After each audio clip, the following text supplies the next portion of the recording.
Hello, everyone, and welcome to Spiritually Fly Sunday, the Word. I am Faith Hunter, and today's word is the heart.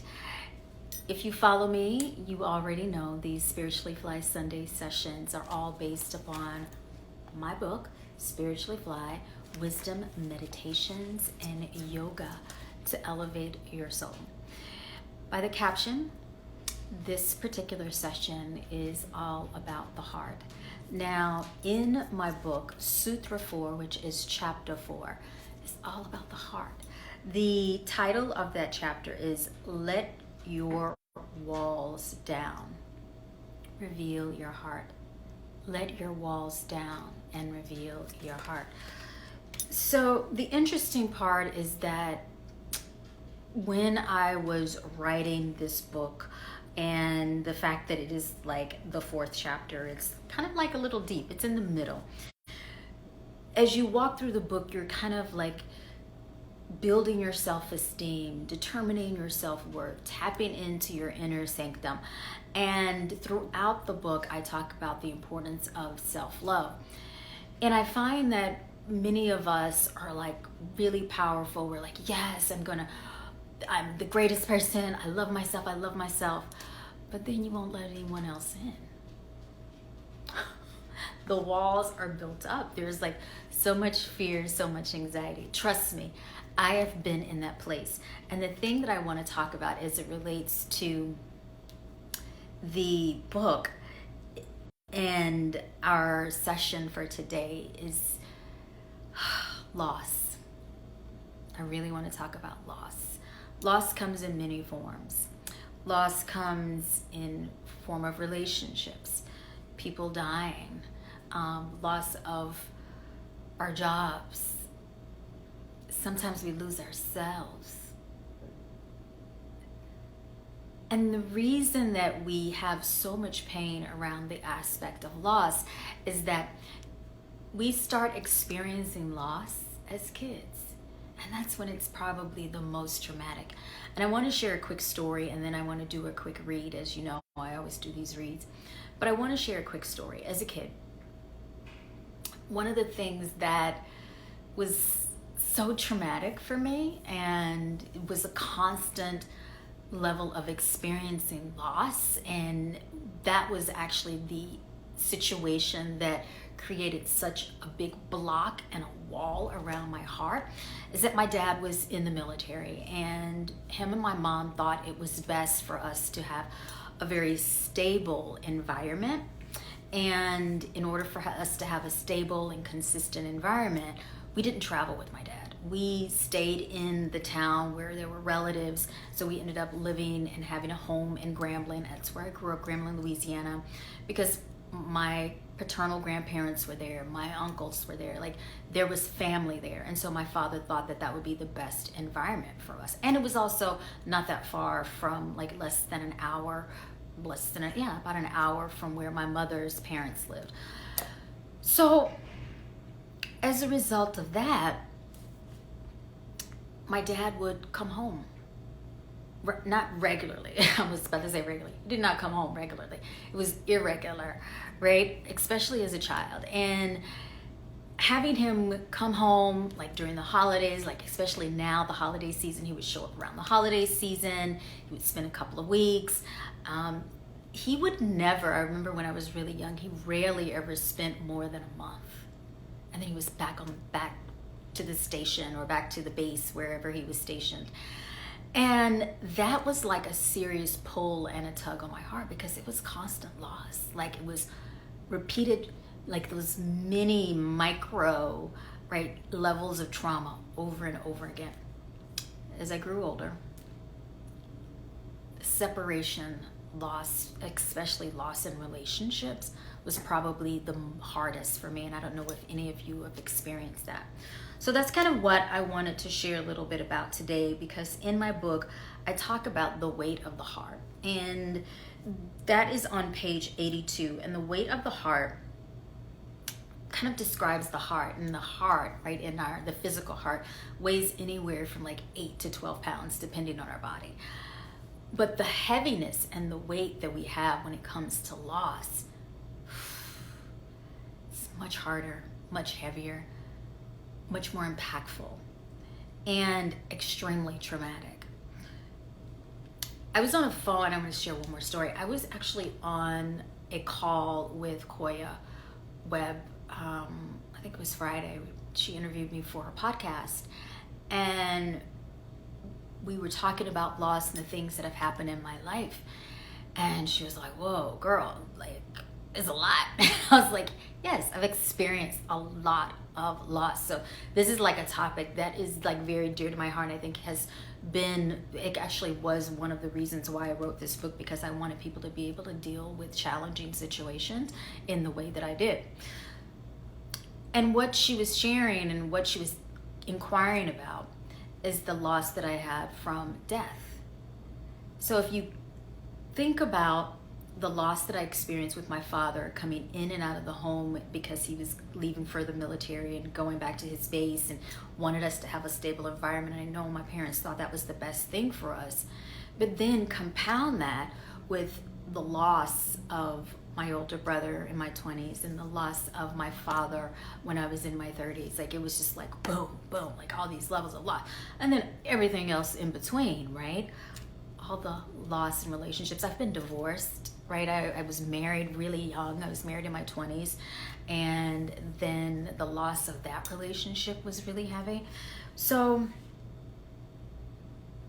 yeah. I would love if anyone would just comment if they've experienced any levels of loss. Feel free to add those in the chat box. And yeah, it's always nice to get it off your heart. Release some of that heaviness. So I'm going to read two aspects. So the first falls underneath the weight of the heart. And I'm reading from now page 83. We can't avoid pain and sadness. We definitely can't hide and hope that pain does not find us. The beauty of being human is feeling the heaviness, understanding it from an emotional level, and experiencing the memories of grief and joy with openness. But the balance is being okay and brave enough to connect, feel hope, and run fiercely into the fields of intimacy. And so the reason why I shared that that is actually one of the last paragraphs of the weight of the heart section. And the reason I share that is because so often when we experience loss, we suppress it, right?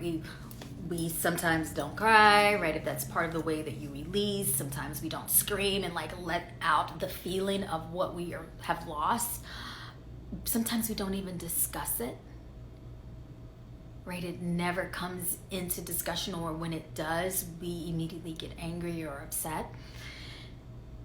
And the thing is that we should find an opportunity to sit with ourselves, to feel all of the sensations around loss. So that's what I want us to do right now. I want you to think about one thing that you've lost this past year, like in the past 12 months, right? And just close your eyes and think about that. Something you've lost.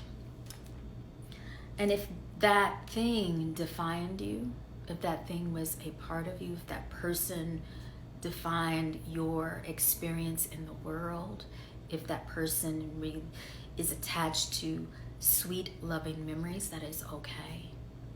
Just acknowledge the loss. Acknowledge the sadness about the loss. Acknowledge the anger about the loss.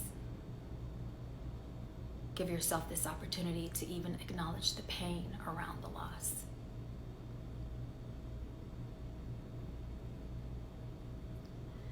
And then for a moment, take another deep breath. And if you have your eyes open or closed, it doesn't matter. Just take another deep breath. Exhale. And think about where you are sitting now, post the loss. And it's okay if there's still this level of sadness and pain that is part of our human kaleidoscope of emotions. If you're feeling a little more grounded and settled, acknowledge that. And if somehow the loss of something, right, the release of something, the falling off of something created more space for something else or gave you a different perspective around life, acknowledge that.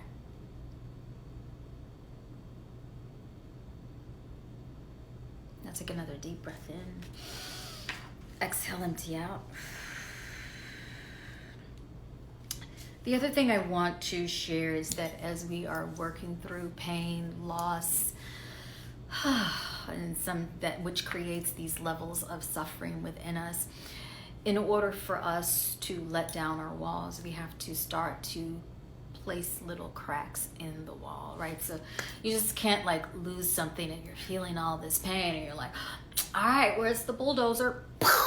Right? And just like blast the heart down, right? Meaning the wall that is built around your heart down. That can be traumatic within itself. I find that one of the best approaches is to create tiny little cracks in the wall that we've built around our heart from the pain, from the loss, from the suffering that we've sometimes inflicted on ourselves. And the next section in the book is cracks in the wall. And what I provide are a couple of different examples of ways that you can create tiny little cracks in the wall. And when you create these tiny little cracks in the wall, you are healing. Like, can I say that one more time? When you create tiny little cracks in the wall, right? So you acknowledge, you get clear about what the pain is, and then you start moving forward, creating tiny little cracks in the wall. And as you take those steps of picking at the wall, you're healing.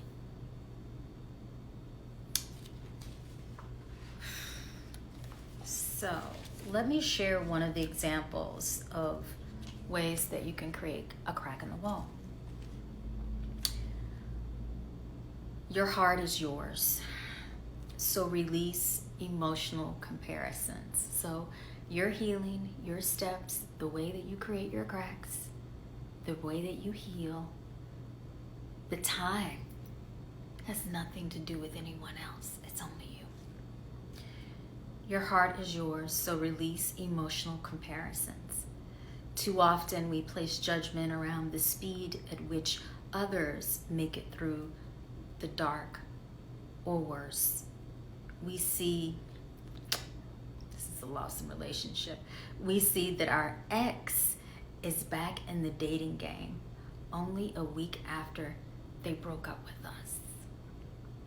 Comparing your heart to another's is only the block. Comparing your heart to another's will only block the process and create a stronger structure. So when you're not putting a crack in the wall, when you are blocking all of those feelings and sensations, you're just reinforcing the wall. This crack, meaning release emotional comparisons, this crack comes back to compassion and self-love, which I talk about earlier in the book. You have to have compassion for yourself. You have to have self-love. Give yourself time to heal, to move through. Don't be too hard on yourself, and believe in the path that you are on, meaning your path of healing. Mend, trust your intuition, and be okay with moving through loss in your own time. So again, today's word is the heart. Today's read came from my book of Let Down Walls, Reveal Your Heart. And know that when you're experiencing loss, when you're experiencing pain related to loss, don't suppress it. Don't run from it. Don't hide from it. Don't stuff it in a closet. Face it. but do it at your own time and in your own pace. And there are a variety of ways that you can do it. I definitely went to therapy, both after my brother and when my father passed. That's when I did some serious therapy. I meditated on a regular. I also did a lot of breath work. So those were like my main pieces. I kept my body moving. Like my yoga practice is always there, right? It's always serving me, uplifting me, keeping me healthy and vibrant. But in those moments where I couldn't move my body, like there were days where, after my father passed, I was depressed, and then I was experiencing or engaging, I should say, in lots of destructive behavior, because I was searching for love, right? Because I had lost the love of my father. And so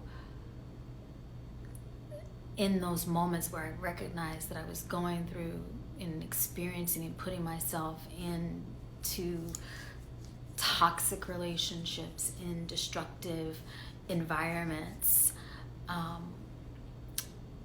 there were nights when I just couldn't move because I was so depressed.